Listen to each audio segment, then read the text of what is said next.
یہ بات حضرت فاروق اعظم نے کہی. کب کہی؟ کہ اے پتھر انا عالم ہوں، انت حجر لا تضر ولا تنفع، نہ تو نفع پہنچا سکتا ہے نہ نقصان پہنچا سکتا ہے. لولا انی رأیت رسول اللہ صلی اللہ علیہ وسلم یقبلک لما قبلتک، اگر میں نے سرکار دو عالم علیہ السلام کو تجھے چومتے ہوئے نہ دیکھا میں کبھی نہ تجھے چومتا. علامہ بدر الدین عینی آپ کی کتاب بخاری شریف کی شرح، عمدۃ القاری شرح بخاری، کتاب المحجن، اس کے اندر یہ حدیث موجود ہے. حضرت مولا مرتضیٰ پاس کھڑے ہیں، انہوں نے کہا اے عمر اس عقیدے کی تصحیح کرو، یہ عقیدہ غلط ہے. لا تضر ولا تنفع، تو نہ نفع پہنچا سکتا ہے نہ ضرر پہنچا سکتا ہے، یہ عقیدہ غلط ہے. یہ نفع بھی پہنچائے گا نقصان بھی پہنچائے گا. ہاں انہوں نے کہا کہاں لکھا ہوا ہے؟ انہوں نے کہا وہ حدیث آپ کو یاد نہیں جو سرکار نے فرمایا کہ اے حجر اسود، لوگ جب تیرے پاس آئیں گے ان کا ریکارڈ رکھنا ہوگا تو نے، اور تم نے شہادت دینی ہوگی کون آدمی سچی نیت سے آیا، کون سچ بات سمجھ آ رہی ہے جی، کون صحیح عقیدے سے آیا، سچی نیت سے آیا. ارے حجر اسود بوسہ لینے کی تو شہادت دے، لیکن اندر کی کس طرح شہادت دے؟ یہ پہلے سے شہادت ملی ہوئی ہے کہ وہ پہلے سے حضرت ابراہیم علیہ السلام کے استقبال میں ہاتھ و غیب جانتا تھا. کہا وہ اندر کی شہادتیں دے گا قیامت کے میدان میں، جس کی قرآن یہ حجر اسود شہادت دیتا سچی نیت سے مجھے چومنے آیا تھا، اس کا بیڑا پار ہو جائے گا. جس کے مطلب کہے گا آیا تو تھا لیکن صرف ساری ٹینڈ تھا، صرف مونچھیں ہی کٹی ہوئی تھی، اس کے پاس ایمان کی شہادت صرف لوٹا ہی تھا، اندر سے بھی پاس لوٹا تھا اندر سے کھوٹا تھا. اس کا بیڑا غرق ہو جائے گا، نفع بھی پہنچائے گا نقصان بھی پہنچائے گا. تو اب حضرت فاروق اعظم رضی اللہ عنہ کے حق میں یہ آیت نازل ہوئی کہ یہ ٹھیک کہتا ہے. اب جناب ثبوت مل گیا نا کہ مقامات مقدسہ صرف کعبے ہی نہیں ہوتے، صرف قبلے ہی نہیں ہوتے، صرف قبریں ہی نہیں ہوتی، بلکہ جہاں سے بندگان خدا گزر گئے ہوں وہ بھی مقدس جگہ بن جاتی ہیں. یہ تو ابراہیم علیہ السلام تو اللہ کے پیغمبر تھے، صفا مروہ میں سے جو دوڑ کے گزری وہ کیا تھی؟ ولیہ تھی نا. دوڑنے کی پابندی کن کی لگی؟ نبی ہو گئے تو بھی دوڑو گے، رسول ہو گئے تو بھی دوڑو گے. ابھی رسول ہو کے وہ کام کرنے کے پابند جو ولی نے کیا، کہا یہ پیار کی دنیا الگ ہے. تمہیں سمجھنا پڑے گا. کبھی آپ نے دیکھا ہوگا ابو بن کے آپ کو یہ تجربہ شاید ہوا ہو، ابو گھوڑا بنو،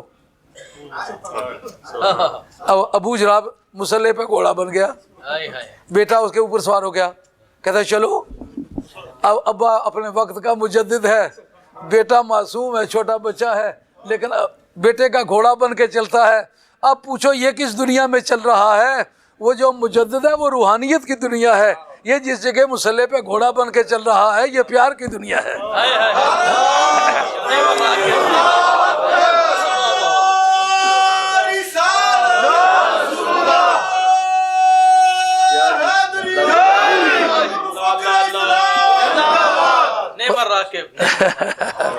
یہ رات بس گفتگو ہوئی ہمارے اسٹیشن پر سے، ایک خبر دو مرتبہ نشر نہیں ہوتی. اس پر رات کو بڑی تفصیلی گفتگو، یہ سارے ساتھی رات کو سننے والے تھے، یہ سمجھے کہ رٹ کے آیا تھا وہ ہمیں سنائی ہے، پھر یہاں بھی سناتا ہے. ہاں تو اب اس موقع پر ایک اور بات آپ کو دلچسپ سن رہا ہوں. وہ کیا کہ کہتے ہیں وہ جی نبی کریم علیہ الصلوۃ والسلام حدیبیہ میں جس درخت کے نیچے جا کے بیٹھے تھے، بیعت لی تھی، لوگ اسے مقدس جگہ سمجھ کے وہاں لوگ نفل وغیرہ پڑھنے لگ گئے تھے، تو فاروق اعظم رضی اللہ تعالیٰ عنہ نے وہ درخت کٹوایا تھا. اس سے پتہ چلا کہ ایسے مقامات پر بابرکت سمجھ کے کوئی عبادت کرنا از قسم شرکیات ہے، انصاف سے دوسنا ہے. مجھے یہ پتہ ہے میری تقریر کے دوران ہر مذہب کا آدمی آتا ہے، لیکن دل آزاری کسی کی میرا مقصود نہیں ہے. آدمیت احترام آدمی، باخبر شو از مقام آدمی. کسی انسان کی حتک میں نہیں کرنا چاہتا، بات سمجھانا چاہتا ہوں. اگر میری بات ریکارڈ پر نہ نکلے میرے ساتھ بات کرو. اگر بات میں نکال کے دے سکا میں سرخرو ہوں، اگر نہ نکال سکا معافی چاہوں گا. میں ان لوگوں میں سے نہیں کہ ضد سے کہوں گا میں نے دودھ کو کالا کہہ دیا یہ کالا ہی ہے، نہیں. میں ایک اللہ تعالیٰ کا عاجز بندہ ہوں، خدا کو خدا تسلیم کرتا ہوں، اس کے رسول کو رسول تسلیم کرتا ہوں، اور مذہب آل حق آل سنت والجماعت کو بجمیع اجزائی حق سمجھتا ہوں، اور یہ اللہ کے زمرے کی سچائی پر پورا یقین رکھتا ہوں۔ اس لیے میری طبیعت میں یہ ذوق نہیں ہے۔ جب یہ کہتی ہے شرکیہ معاملہ ہے، آپ سے نہایت ادب سے پوچھوں گا کہ درخت کے نیچے بیٹھ کے بیعت لینا تو بخاری سے ثابت ہے، کاٹنا کس کتاب سے ثابت ہے؟ کیا بات، بات خیال جی میں آ رہی ہے؟ اس کی کوئی وجہ نہیں کہ آپ ایک ہی وقت میں وہ ثبوت پیش کریں جو ویلڈ ہے، وہ ثبوت پیش کریں جو انویلڈ ہے۔ ہم یہ پوچھنا چاہیں گے جو درخت کے نیچے بیٹھ کے بیعت لینے کا ثبوت ہے وہ تو بخاری کے اندر موجود ہے، حضرت جابر ابن عبداللہ انصاری راوی ہیں، اور کوئی 1400 کے ہیر پھیر میں صحابہ کرام میں وہ گواہ ہیں، بیعت لینا تو ان سے ثابت ہے، لیکن یہ درخت کا کاٹنا کتنے بندوں سے ثابت ہے اور وہ کس کتاب سے ثابت ہے؟ پہلے درخواست کروں گا کہ مہربانی کریں، دوسرے ہی سال گئے تھے نا عمرۃ القضاء کے لیے، 6 سال میں بیعت لی تھی، 7ویں سال میں عمرۃ القضاء کے لیے گئے تھے، اس وقت میدان حدیبیہ سے گزرے ہیں، اس سرکار نے کیوں نہیں کٹوایا؟ شرک کا زیادہ بہتر علم سرکار کو ہو سکتا ہے، فاروق اعظم کو ہو سکتا ہے، اگر وہ ہوتا تو پھر بخاری میں اس کا ثبوت ہوتا نا۔ ذمہ داری سے کہتا ہوں، سنی سنائی بات نہیں کرتا، پڑھا کے کہتا ہوں، خود اپنی آنکھوں سے وہ سارا مطالعہ کیا ہے، کہیں کاٹنے کا ثبوت نہیں ہے۔ کتب سیاستہ میں ہے جہاں تک میرا مطالعہ ہے، سیاستہ میں نہیں ہے۔ ہمیں کہتے ہو سرکار کے غیب کا ثبوت سیاستہ سے لاؤ، ہم تو میں سیاستہ سے بھی لا کے دے چکے ہیں، لیکن ہمارے لیے پابندی سیاستہ کی ہے، اپنے اٹکل پچکوں کے لیے تمہیں کوئی پابندی نہیں ہے۔